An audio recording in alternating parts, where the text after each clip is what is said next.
Good morning students. बच्चों, आज हम संस्कृत व्याकरण में चित्र वर्णनम पढ़ेंगे, यानी कि चित्र के आधार पर वाक्य बनाना सीखेंगे। चित्र वर्णनम क्या होता है बच्चों? जैसे कि इसके नाम से ही स्पष्ट हो रहा है, पता चल रहा है कि चित्र वर्णनम, चित्र का वर्णन, चित्र का एक्सप्लेनेशन। किससे? संस्कृत के वाक्यों से, यानी कि संस्कृत में चित्र के आधार पर वर्णन। ओके, आइए अब हम इसमें जो चित्र वर्णन करते समय जो मुख्य बातें हैं, जो ध्यान देने योग्य महत्वपूर्ण मुख्य बातें हैं, उनको हम समझते हैं, पढ़ते हैं, देखते हैं। आइए कि चित्र वर्णन में ध्यान देने योग्य महत्वपूर्ण बातें क्या क्या है। पहला पॉइंट क्या है बच्चों कि चित्र वर्णन में सबसे पहले देखें कि चित्र कहाँ का है। ओके, मान लो किसी उद्यान का है, बगीचे का है, जंगल का है, वन का है, किसी कक्षा का है, खेल के मैदान का है, कहाँ का चित्र है, सबसे पहले हमें ये देखना होगा, क्योंकि उसके आधार पर ही हम वाक्य बनाएंगे। आगे देखते हैं, दूसरा पॉइंट क्या है। ध्यान दे, बिल्कुल ही महत्वपूर्ण नोटिस करने वाली बात है बच्चों कि 4 से 5 वस्तुओं की पहचान कीजिए। ओके, फिर उनके आधार पर वाक्य रचना कीजिए। समझ रहे हो? अभी समझाऊंगी। जैसे चित्र में पेड़, नदी, पक्षी, वानर यानी कि बंदर है, पुष्प, छात्र, अध्यापक आदि दिखाई दें तो उनके आधार पर ही हम वाक्य बनाएंगे। यानी कि मान लो किसी कक्षा का चित्र है तो उसमें क्या कौन कौन हो सकता है?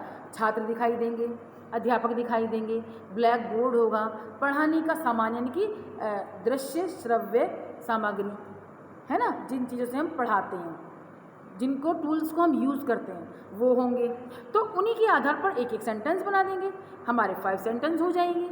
मान लो किसी जंगल का या वन का है चित्र है तो उसमें ठीक है, नदी भी होगी, हो सकती है, पशु भी हो सकते हैं, पक्षी भी, पेड़ भी, पेड़ों पे पक्षी होते हैं, है ना, और क्या, नदी में मछली भी हो सकती हैं, पेड़ों पे बंदर भी हो सकते हैं। तो हम नोटिस उसको ध्यान दे लेंगे कि इसमें क्या कौन कौन सी चीज़ हमें दिखाई दे रही है। ओके, अब जैसे कक्षा का ही बता दिया हमने कौन कौन हो सकता है, खेल के मैदान में कौन कौन होंगे, क्या सामान होगा, उस सब चीज़ उस चित्र में जो दिखाई दे रही है उसके आधार पर हमें वाक्य बनाने हैं। अब वाक्य कैसे बनाने हैं? देखो बच्चों, है के लिए अगर मान लो किसी जंगल का चित्र है और उसमें वृक्ष हैं, पेड़ हैं, पेड़ को संस्कृत में वृक्ष कहते हैं, तो वृक्ष है, एक वृक्ष है तो वृक्ष है, अस्थि आएगा। अस्थि माने है, एक के लिए। 2 पेड़ हैं या 2 चीज़ें हैं, कोई भी चीज़, पेड़ नहीं, कोई भी चीज़ें 2 हैं तो अस्थि है, मतलब है के लिए। और दो चीज़ों के लिए क्या आएगा कि मान लो पेड़ को ही देख लें हम, वृक्षौ स्तः, स्तः आता है ना, एक के लिए है अस्थि, 2 के लिए स्तः, और ज़्यादा वृक्ष हैं या ज़्यादा चीज़ें हैं। खाली वृक्ष की बात नहीं है बच्चों, ये तो वृक्ष का मैंने उदाहरण ले लिया है। तो वृक्षः सन्ति, सन्ति माने ज़्यादा है, अनेक मतलब बहुवचन के लिए। ओके, एक वचन के लिए है के लिए आएगा अस्ति, ये देखो, एक वचन है के लिए अस्ति, द्विवचन 2 के लिए स्तः, और बहुवचन यदि ज़्यादा के लिए है के लिए सन्ति, अस्ति स्तः सन्ति। ओके, अब आगे देखते हैं बच्चों कि कोई चित्र है तो हम कहेंगे यह वन का, जंगल का चित्र है, तो यह की संस्कृत होती है इदम। ये देखो इदम माने यह, तो इदम किसका? वनस्य चित्रम अस्ति। वनस्य क्यों लाए? वन का, जो हमने विभक्ति सिखाई थी ना, अब प्रयोग होंगी वो। वन का किस में आती? वन का की किसकी पहचान है? कर्ता ने कर्म को करण से, संप्रदान के लिए आपादान से, संबंध का की के, रारी रे नानी ने, संबंध आ रहा है किसका?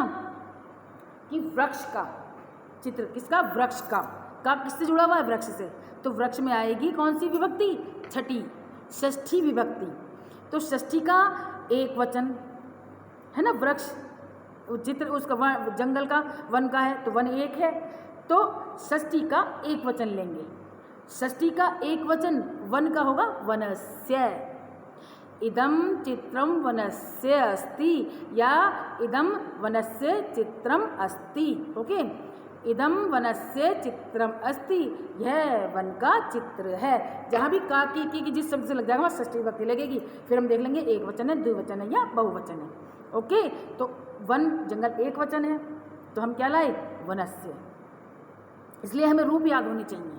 जो बालक रूप याद कराए थे ना, जिससे अंत होता है, जिस मात्रा से अंत होता है उसी के आधार पर रूप चलते हैं। मान लो बालक बालक है, बालक के पीछे कोई मात्रा नहीं है, एकारांत पुल्लिंग है, तो ऐसी वृक्ष, वृक्ष के पीछे कोई मात्रा नहीं है, एकारांत पुल्लिंग शब्द की तरह बालक की तरह बनेंगे उसके रूप भी। तो एकारांत पुल्लिंग का षष्ठी विभक्ति का जो एक वचन है वो क्या है, बालकस्य। ओके, बालकस्य, बालकयो, बालका नाम, तो ऐसी वृक्षस्य आ गया ना, वृक्षस्य। इदम क्या कहाँ लिखें बताओ, इदम वनस्य वृक्षस्य भी वही आएगा, वन माने वन के पीछे भी कोई मात्रा नहीं है तो उसके भी रूप बालक रूप पे चलेंगे, एकारांत पुल्लिंग पे, पुल्लिंग है और एकारांत ऐसे अंत हो रहा है, पीछे कोई मात्रा नहीं है तो वनस्य। ओके, इदम वनस्य चित्रम अस्ति, इस तरह से हम बनाते चले जाएंगे, सेंटेंस बनाते जाएंगे। तो बच्चों इस तरह से आगे जो भी चीज़ उसमें दिखाई देगी वो हम वर्णन कर देंगे। ओके, इसी तरह से हमारा पूरे चित्र के 5 सेंटेंस हम उसमें बना देंगे, 5 वाक्य बना देंगे। तो बच्चों आपको मैं अब देखो, इस तरह से मैंने इतना आपको बता दिया, समझा दिया। अब आप जब बुक में देखेंगे तब और समझ में आएगा, जब आप करेंगे, क्योंकि करके ही आता है, बिना करे कुछ काम नहीं आता। ओके, तो जब आप नोटबुक में करेंगे, मैं वक्त दूंगी तो आप समझ जाएंगे और आपको आ जाएगा, आपकी समझ में बैठेगा। ओके, आज हमारा चित्र वर्णनम